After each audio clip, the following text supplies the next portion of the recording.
വീട് തന്നെയല്ലേ? അതെ. അപ്പൊ സാധനങ്ങൾ ഇറക്കട്ടെ സാർ? വരട്ടെ, ആളുണ്ടോ നോക്കട്ടെ. ഓ.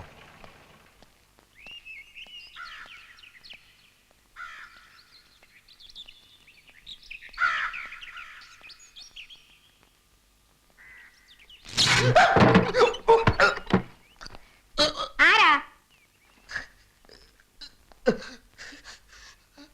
ഓ, ഷോക്ക് അടിച്ചതായിരിക്കും. സ്വിച്ച് കേടാ. സ്വിച്ച് കേടാണെങ്കിൽ മാറ്റാത്തത്? മനഃപൂർവ്വം മാറ്റാത്തതാ. അതെന്ത്? അതങ്ങനെയാ. പിന്നെ തഹസിൽദാരെ കാണാനാണെങ്കിൽ ആഫീസിൽ ചെല്ലണം. ഞാൻ പുതിയ തഹസിൽദാരാ. പേര് രാമകൃഷ്ണൻ. പ്രിയദർശിനി അമ്മ തഹസിൽദാർ വീട് ഒഴിഞ്ഞില്ലേ? ഞാൻ പെട്ടി സാധനങ്ങളൊക്കെ ആയിട്ടാണ് വന്നിരിക്കുന്നത്.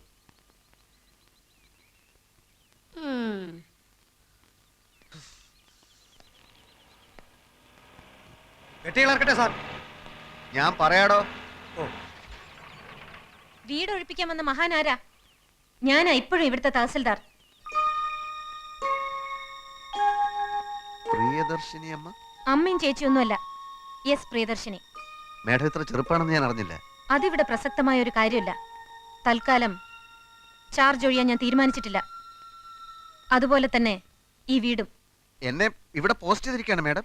ഒരു കസേരയിൽ 2 പേർക്ക് ഇരിക്കാൻ ബുദ്ധിമുട്ടായിരിക്കും. മേഡത്തിന് ഇവിടുന്ന് ട്രാൻസ്ഫറും എനിക്കിവിടെ പോസ്റ്റിങ്ങും. എന്റെ ട്രാൻസ്ഫറിന്റെ കാര്യം നിങ്ങളല്ലല്ലോ തീരുമാനിക്കേണ്ടത്. എന്റെ പോസ്റ്റിങ്ങിന്റെ കാര്യം എനിക്ക് തീരുമാനിക്കാമല്ലോ. ബോർഡിലുള്ള പ്രമാണിമാർക്ക് നിങ്ങളുടെ പോസ്റ്റിങ്ങിനേക്കാൾ പ്രധാനം എന്റെ ട്രാൻസ്ഫർ ആണെന്ന് എനിക്കറിയാം. അധികാരികളുടെ വിടുപണി ചെയ്യാൻ പ്രിയദർശിനി കിട്ടില്ലെന്ന് മനസ്സിലായപ്പോ കൂടുതൽ സംസാരിക്കാൻ എനിക്ക് താല്പര്യമില്ല. പെട്ടികൾ ഇറക്കാറായോ?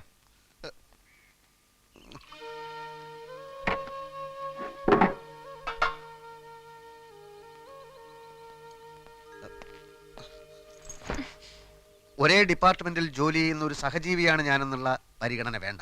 ഞാനൊരു മനുഷ്യജീവിയല്ലേ? എനിക്ക് പറയാനുള്ളത് മുഴുവൻ പറഞ്ഞു തീരും മുമ്പ് മുഖത്തടിച്ചതുപോലെ വാതിൽ കൊട്ടിയടച്ചത് ധിക്കാരമാണ്. ഇവിടെ റവന്യൂ ബോർഡുണ്ട്, ഈ ഡിസ്ട്രിക്റ്റിൽ ഒരു കലക്ടറുണ്ട്, സംസ്ഥാനത്ത് വകുപ്പ് മന്ത്രിയുണ്ട്, ഭരണകൂടമുണ്ട്. കേവലം ഒരു തഹസിൽദാരായ നിങ്ങൾ എന്നെ പേടിപ്പിക്കാൻ നോക്കുകയാണ്. ഞാൻ ടാക്സ് പിടിച്ച് പെട്ടി സാധനങ്ങളുമായിട്ടാണ് വന്നിരിക്കുന്നത്. 1/2 മണിക്കൂർ സമയം തരുന്നു. അതിനു മുമ്പ് വീട് ഒഴിഞ്ഞില്ലെങ്കിൽ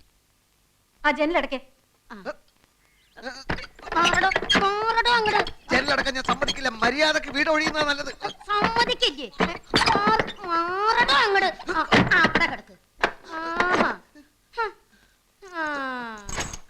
പെണ്ണുമ്പിള്ളേ, എന്റെ ദേഷ്യം കൂടും തോറും നിങ്ങൾക്ക് ഉണ്ടാവാൻ പോകുന്ന ഭവിഷ്യത്തിന്റെ ആക്കം കൂടുകയുള്ളൂ എന്ന് മനസ്സിലാക്കുന്നത് നന്നായി.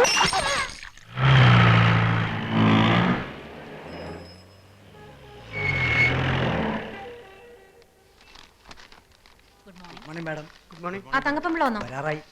അപ്പൊ വന്നില്ല? വന്ന ഉടനെ എന്നെ കാണാൻ പറയൂ. ഓ.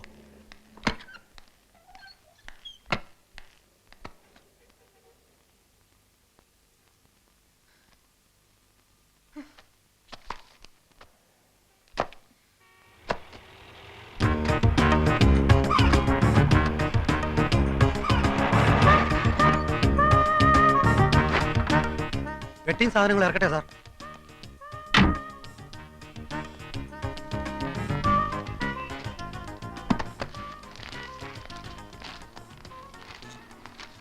തഹസിൽദാർ അകത്തുണ്ടോ? എന്താ കാര്യം? കാര്യം, ഞാൻ കണ്ണപുരത്ത് ഡെപ്യൂട്ടി തഹസിൽദാരായിരുന്നു. ഇപ്പൊ ഇങ്ങോട്ട് ട്രാൻസ്ഫർ ആയി തഹസിൽദാരായിട്ട്. ആ സാർ ഇരിക്കും. ഇരിക്കണമെന്നില്ല, ഞാൻ മേഡത്തിനെ ഒന്ന് കാണട്ടെ. ആളെത്തിയല്ലോ അല്ലേ? സർ, അതാണ് മുറി.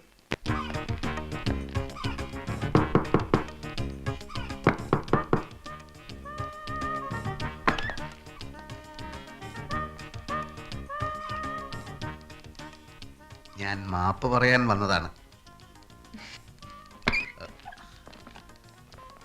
ഞാനങ്ങനെ ക്ഷോഭിച്ച് സംസാരിക്കാൻ പാടില്ലായിരുന്നു, പ്രത്യേകിച്ചും ഒരു സ്ത്രീയോട്. ഞാൻ കാരണം ഒരു ഗ്ലാസും പൊട്ടി. ഗ്ലാസ് ഞാൻ വാങ്ങിച്ചു തന്നേക്കാം. എവിടാ നാട്? നാട് ഇന്ത്യ. അയ്യോ മേഡം ഭയങ്കര തമാശക്കാരിയാണല്ലോ. ഇത്രയും ഞാൻ പ്രതീക്ഷിച്ചില്ല. പുറത്തു പോണം, ഞാൻ ഡ്യൂട്ടിയിലാണ്. ഇന്ററപ്റ്റ് ചെയ്യാൻ ഒരാളെ ഞാൻ സമ്മതിക്കാറില്ല. മേഡം എന്നോട് ഇത്തിരി ദയവ് കാട്ടണം. എൻ്റെ 2 പെങ്ങന്മാർക്ക് ഇവിടുത്തെ കോളേജിൽ അഡ്മിഷൻ പറഞ്ഞു വെച്ചിരിക്കുക. വീട്ടു സാധനങ്ങളൊക്കെ പാക്ക് ചെയ്ത് അമ്മ നാട്ടിൽ കാത്തിരിക്കുക. തഹസിൽദാരായി പ്രൊമോഷനായിട്ട് എൻ്റെ ആദ്യത്തെ പോസ്റ്റിംഗ് ആണിത്. മേഡം നല്ല മനസ്സ് വിചാരിച്ച് എനിക്ക് ചാർജ് ഒഴിഞ്ഞു തന്നില്ലെങ്കിൽ എൻ്റെ കാര്യം. ഇയാൾക്ക് കോമൺ സെൻസ് ഇല്ലേ? കാര്യം പറഞ്ഞ മനസ്സിലാവില്ലേ? പുറത്തു പോവാൻ. മേഡം ഞാൻ ഇയാൾ എന്നെ ജോലി ചെയ്യാൻ സമ്മതിക്കുന്നില്ല. മേഡം ഞാൻ get lost I say.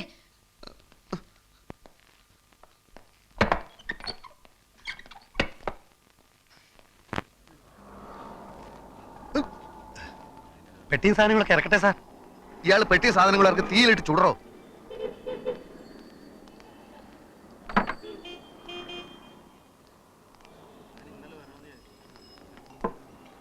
Sir ഇവിടെ പോസ്റ്റിംഗ് കിട്ടി വന്നതല്ലേ, ചുമ്മാ ആ സ്ത്രീയുടെ മുമ്പിൽ താണു കൊടുക്കേണ്ട കാര്യം എന്താ? സാറ് ചെന്ന് കളക്ടറെ കണ്ട് വിവരം പറ. അത് ഞാൻ ആലോചിക്കുകയല്ല. പക്ഷെ ഒരു തർക്കം വരുമ്പോൾ ഒരു കോംപ്രമൈസും വേണ്ടി വരും. അങ്ങനെ എന്നെ വല്ലയിടത്തേക്കും തൽക്കാലത്തേക്കും മാറ്റിയാൽ എന്റെ പരിപാടി മൊത്തം പൊളിയും. എങ്കിൽ കോടതി പോണം. അത് കൂടുതൽ പ്രശ്നമാണ്.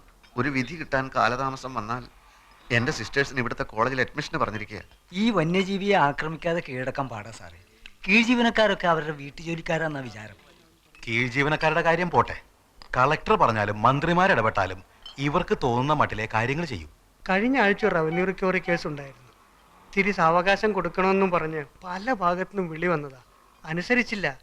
ഫൈറ്റ് ചെയ്യാൻ സാറ് റെഡിയാണെങ്കിൽ ഞങ്ങളൊക്കെ സാറിന്റെ പുറകിലുണ്ട്.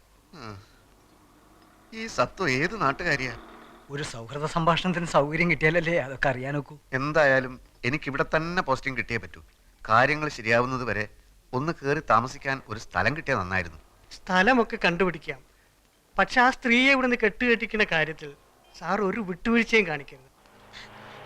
എന്റെ കർത്താവ് വിശ്വമിശിയായേ.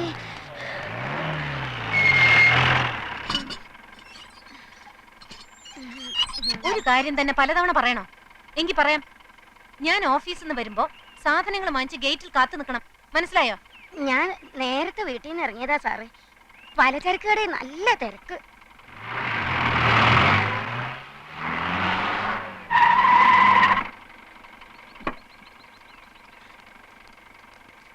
കാലത്ത് 8:30.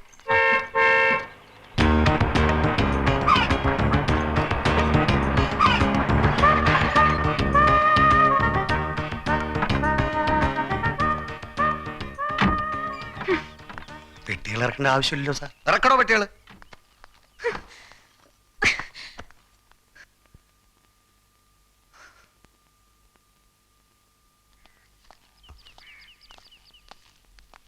അപ്പൊ ഇറങ്ങുന്നില്ലേ? അത് വേണ്ട സാർ. ഈ വീട് സംഘടിപ്പിച്ചതിന് പുറകിൽ ഞങ്ങളാണെന്നുള്ളത് അടുത്ത വീട്ടിലെ വന്യജീവി അറിയണ്ട. എങ്കിൽ ഞങ്ങൾ പോയിക്കോട്ടെ. കാണാം. പറ്റുമെങ്കിൽ രാത്രിയിൽ വരാം. ഓ കാണാം. ഞാൻ ഈ കാറിൽ വീട്ടിലിറങ്ങാം. ഫോൺ നമ്പർ തന്നല്ലോ. ആ. എന്ത് ആവശ്യം ഉണ്ടെങ്കിൽ വിളിച്ചാൽ മതി. എനിക്ക് ഒരേ ഒരു ആവശ്യമേ ഉള്ളൂ. എത്രയും പെട്ടെന്ന് ചാർജ് എടുക്കുക.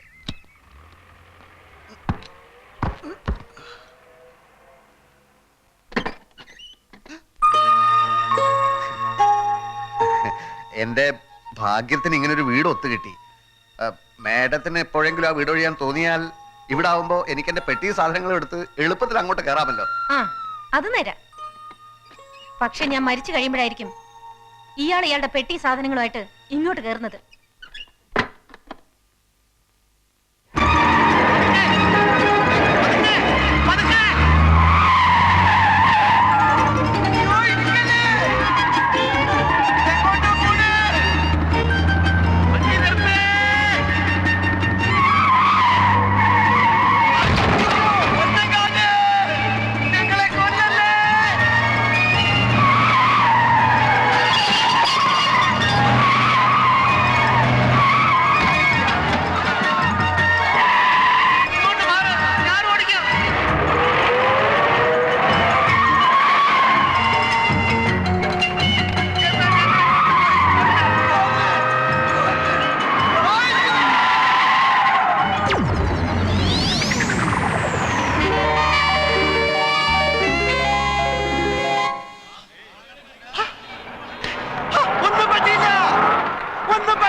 വണ്ടി എടുത്ത് മാറ്റണം.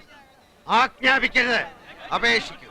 ഇയാള് വണ്ടി എടുക്കുക. വണ്ടി ഞാൻ എടുക്കും. എന്റെ പൊന്ന് സാഗർ സാറേ, ഇനി ആ തീക്കളി വേണ്ട. ഒരു മണിക്കൂർ നേരം മരണത്തെ മുന്നേ കണ്ടുകൊണ്ടാ ഞാൻ ഈ വണ്ടിയിലിരുന്നത്. മരണം രംഗബോധമില്ലാത്തൊരു കോമാളിയാണ്. ആഗ്രഹിച്ചിരിക്കുമ്പോൾ അവൻ വരില്ല, പ്രതീക്ഷിച്ചിരിക്കുമ്പോൾ അവൻ വരില്ല. വെടിയുണ്ടയുടെയും ബോംബിന്റെയും ഇടയിൽ കിടന്ന് യുദ്ധം ചെയ്യുന്ന പട്ടാളക്കാരൻ ലീവ് കിട്ടി നാട്ടിലെത്തുമ്പോൾ സ്വന്തം പെരടത്തിലെ തേങ്ങ വീണായിരിക്കും മരിക്കുന്നത്. വണ്ടി പുറകോട്ടെടുക്കാൻ. മുമ്പോട്ട് വെച്ച കാർ പുറകോട്ടെടുക്കുന്നവനല്ല ഈ സാഗർ കോട്ടപ്പുറം. ട്രാഫിക് ബ്ലോക്ക് ചെയ്തിട്ടാണോ തന്റെ ഒക്കെ പ്രസംഗം? വണ്ടി എടുത്ത് മാറ്റോ. കാക്കിയെ ഭയക്കുന്നവനല്ല സാഗർ. ക്ഷമിക്കണം സാർ, ഇദ്ദേഹം സുപ്രസിദ്ധ നോവലിസ്റ്റ് സാഗർ കോട്ടപ്പുറം. സാർ, അദ്ദേഹം വെള്ളം അടിച്ച് കുറച്ച് ഓവറായി പോയതാ. തന്നോട് വണ്ടി എടുക്കാനല്ലേ പറഞ്ഞു? വണ്ടി എടുക്കും. എന്താ സാർ വണ്ടി വണ്ടി എടുക്കും. സാറേ. വണ്ടി ഒന്ന് ചോദിച്ചോട്ടെ പോലീസുകാരെ, ഈ തഹസിൽദാരുടെ വീട് ഏതാണ്? ഈ തഹസിൽദാരുടെ വീട് ഏതാണെന്ന് പറയില്ല. ഓ, അപ്പോഴേക്കും പിണങ്ങിയോ? അല്ലെങ്കിൽ ഈ പോലീസുകാരിങ്ങനെ മഹാ തൊട്ടാവാടികളാ.